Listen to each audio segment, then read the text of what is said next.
Okay, so to start, first I'm gonna need Visual Studio Code.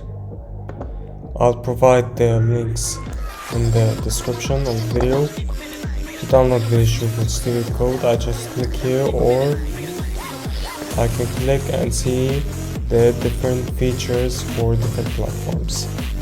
And I'm gonna download the stable version. I was downloading. And second, I'm gonna need Nodejs. Also, I'll provide the link in the description.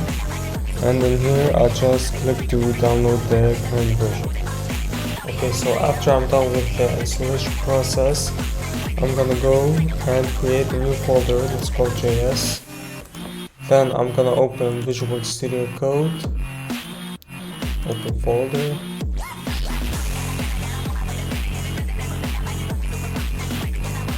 open the folder in my desktop. Now I'm gonna proceed to create a new file, and I'm gonna name it index.js. Oh, that's wrong. Index.js. Okay, now I can just type my JavaScript code. Now the default statement is console.log hello world.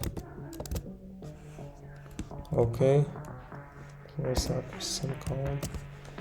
Okay, now I have two ways to run this code. I can run this code from the terminal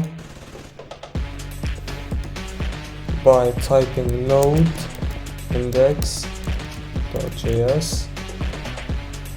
and here we go. Or I can go to run this code inside the Visual Studio Code, which is also referred to as an IDE, an integrated development environment. So I just go here to run and start debugging. Here they're gonna need me to choose what extension I'm gonna use in order to debug and run this code. So I'm gonna select Node.js. So after I run this code, here I get my output. So this has been my way of starting out with JavaScript programming before proceeding to JavaScript for web development. And of course, if you want to start out and practice HTML and CSS, Visual Studio Code is not a bad choice. For more tips. Stay humble, stay focused, stay awesome.